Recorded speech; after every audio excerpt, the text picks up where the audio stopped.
Hello, my name is Julian Villegas, and my group members are Kiko Xaviera and Mason Wynn. Together, we chose the Challenge by Choice project and analyzed Thomas Hutchinson's A Loyalist Rebuttal to the Declaration of Independence.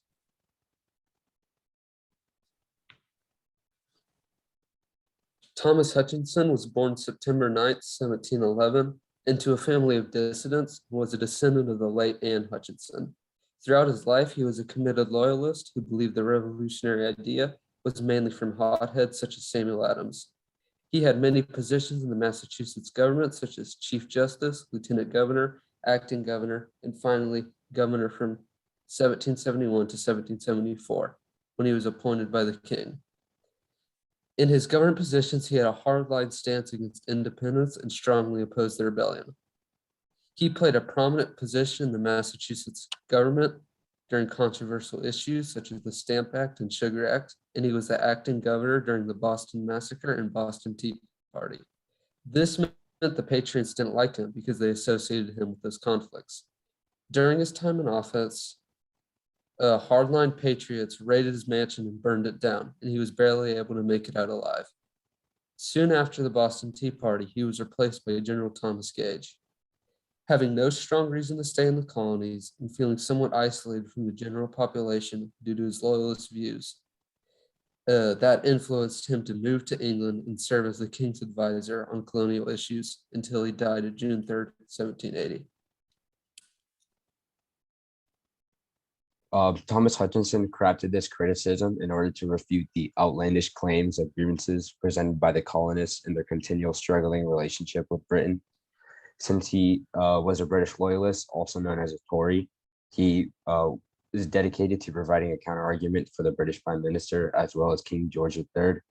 Not only is Hutchinson's plan to scrutinize the document, he is also attempting to subtly call action upon fellow loyalists within the colonies to not accept the bizarre beliefs of wanting independence from Britain.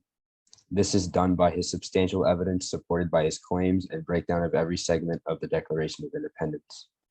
His attempt to unite a rebellion against the pro-independence colonists could have been successful, given that a decently sized population of pro-Britain people still lived in the colonies. However, he is not attempting to persuade the pro-independence colonists, as he is not addressing his argument and claims towards them, nor was it presented as a speech in a debate-like setting with American delegates. He is not attempting to persuade patriot colonists into favoring Britain. Hutchinson wrote this paper privately to address his own personal concerns and express his own correct opinions. Also, Hutchinson was not a military general, so he did not intend his piece as a rally cry for British loyalist troops in the colonies. His ultimate goal was to air out his own response and present the list of his claims to the Prime Minister of Britain and King George III.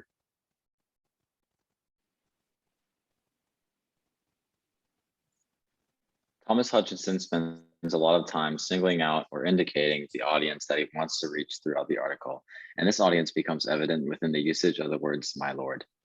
The lord in question is identified as Lord Frederick North, who was the Prime Minister of England from 1770 to 1782. So Hutchinson knows that North, his target audience, is at the top of English political positions, Prime Minister, head of government in England. And as a result of this, he knows about a lot of events that have happened over the course of this time period in America during this time, and he'll have a large say on whether or not the British will accept the declaration as something they'll be okay with. Thus, Hutchinson writes seemingly explicitly to him. This is when he says, "The colonists begin, my lord, with a false hypothesis, and I was, my lord, somewhat at a loss upon first reading this article."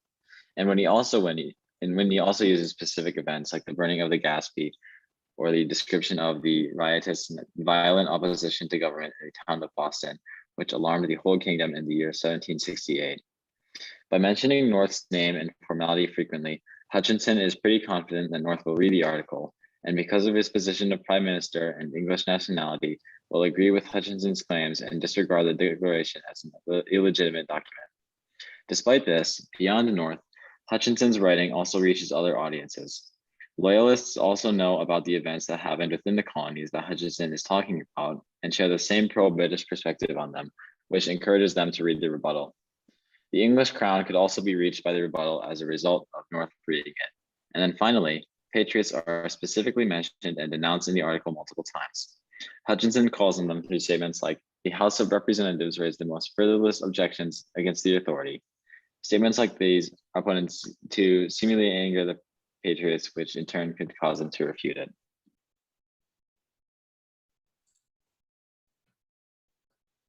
What was currently going on in the colonies was that general distaste towards Britain grew due to the mercantilism type relationship with the colonies, and many pro-England bills detrimental to the colonial economy were passed, such as prohibiting them from trading with other nations, controlling their local government, and acts such as the Stamp Act, Quartering Act, and Sugar Act. In response to this, the Patriots wrote the Declaration of Independence, which listed their grievances with Britain, then claimed independence from Britain. A divide then grew as colonies were split between the Patriots and Loyalists. Roughly 40% of the colonists were Patriots, 20% Loyalists, and the rest moderates.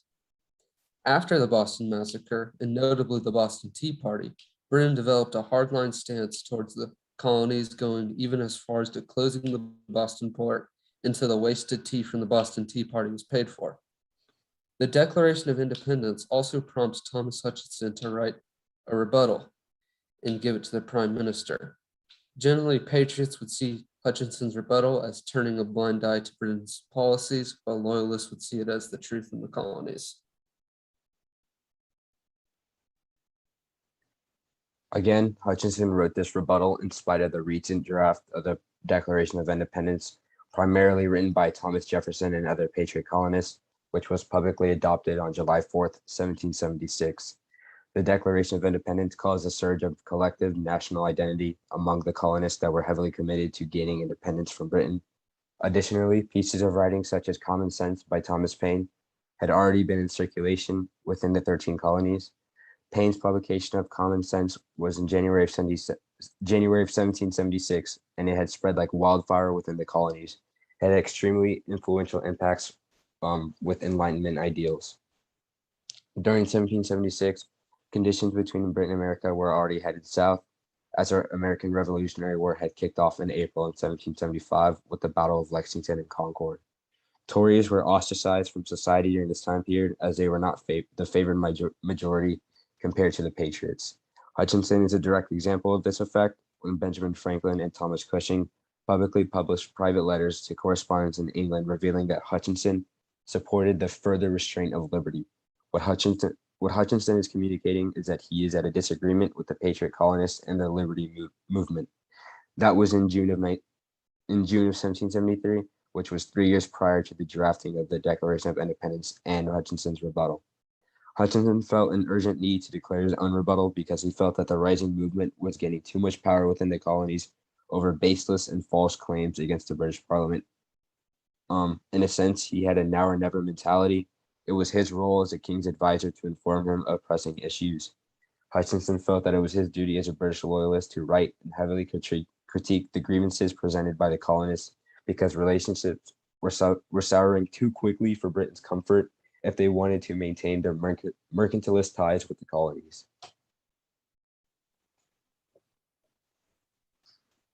Hutchinson structures his rebuttal to be something of a commentary on specific little parts of the Declaration of Independence. As the article drags on, he progresses little by little through the Declaration and pulls a single grievance out. For instance, he has called together legislative bodies at places unusual, uncomfortable, and distant for the sole purpose of fatiguing them into compliance with his measures. After that, he'll analyze the grievance and attempt to persuade his Lord North that it's flawed. Something that Hutchinson does a lot throughout the article to try and persuade North is use events that North is aware of. For example, he breaks down the Declaration's grievance. He has dissolved representative houses repeatedly for opposing with manly firmness his invasions on the rights of the people, with an example from 1768 where he recollects but one instance of the dissolution of an assembly by special order from the king, and that was in Massachusetts Bay. Moreover, within the article, it was not uncommon for Hutchinson to denounce the Patriots and the people writing the Constitution using rhetorical devices. For instance, when Hutchinson writes, "Only I could wish to ask the delegates of Maryland, Virginia, and the Carolinas how their constituents justify the depriving of more than 100,000 Africans of their rights to liberty and the pursuit of happiness." Here, he uses irony, as he claims that colonists, despite preaching liberty and the pursuit of happiness, actually do not provide these rights to the people around them.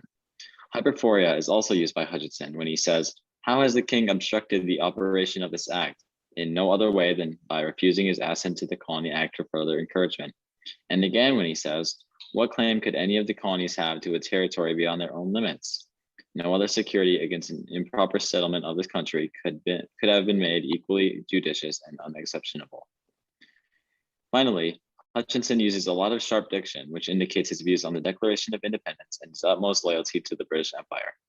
He dismisses the Declaration as nothing more than frivolous objections against the authority, and indeed, it was the beginning of that unlawful confederacy which has gone on.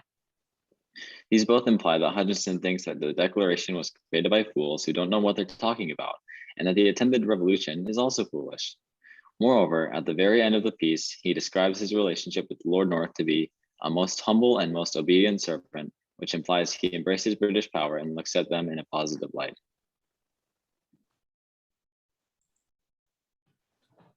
Thomas Hutchinson mostly uses a logical appeal to get his point across to his audience. His main audience is the Prime Minister, and thus he shows much respect towards him throughout his rebuttal, repeatedly calling him my lord. One prime example of his logical appeal was how he said that Congress is hypocritical for asking for unalienable rights such as life, liberty, and the pursuit of happiness, while they continue to enslave Africans for their own personal gain. Hutchinson also goes through many specific grievances listed with Britain in the Declaration of Independence, logically defends Britain's actions, and states that the colonists should be happy about all that Britain has done for them. Hutchinson tended to not provide factual and legal examples as evidence, and when he did provide evidence, it was only ever to support his argument. In this sense, it really seemed like he was coddling the Prime Minister and his loyalist audience.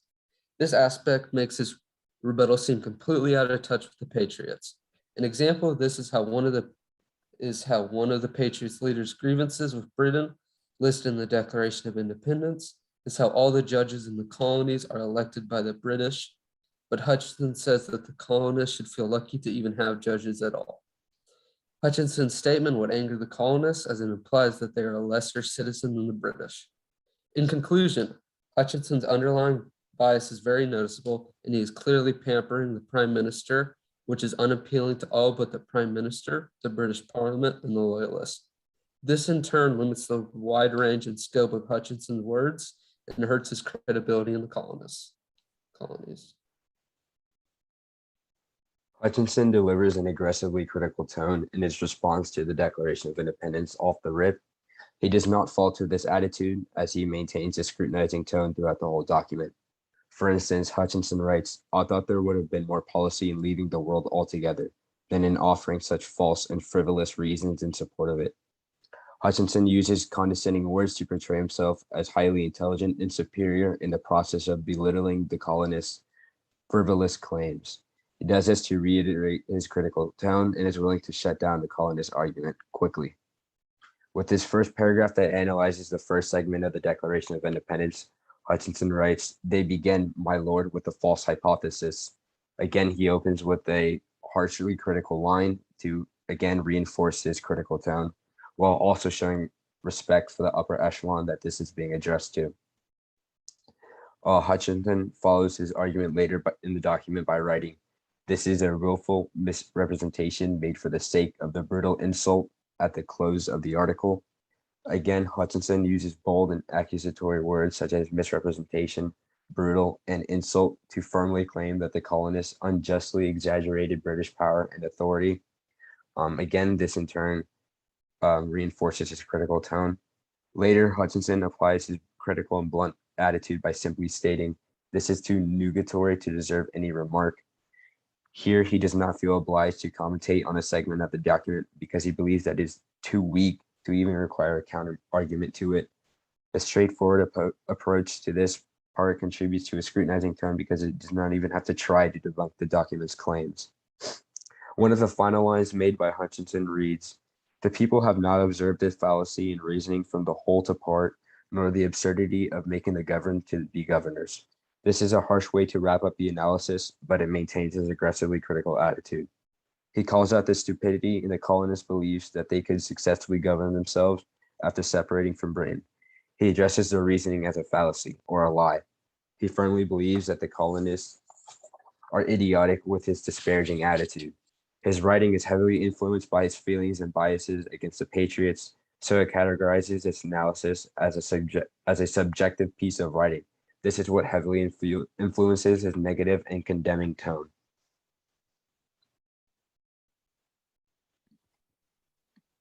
The subject of Hutchinson's piece is largely about the Declaration of Independence. Hutchinson's general claim on the subject is that the Declaration of Independence is ridiculous and is full of fallacies, which causes a large use of evidence and rhetorical devices to contribute to his general counterargument. One important detail Hutchinson incorporates into his argument is the aforementioned bit about slavery.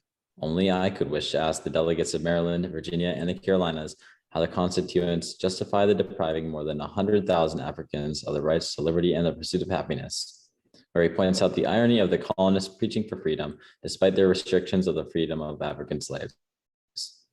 Another smaller subject Hutchinson includes in his writing is the troubling actions of the Massachusetts Bay Colony, which is clearly expressed when he writes, "We shall find, my lord, that Massachusetts Bay is more concerned in this declaration than any other colony." This bit pinpoints the troublemaker and shows the Bay Colony being the central colonial issue with British rule and an overall threat to the empire. This is our works cited page with all of our sources that we use to create this project. We thank you for viewing our presentation.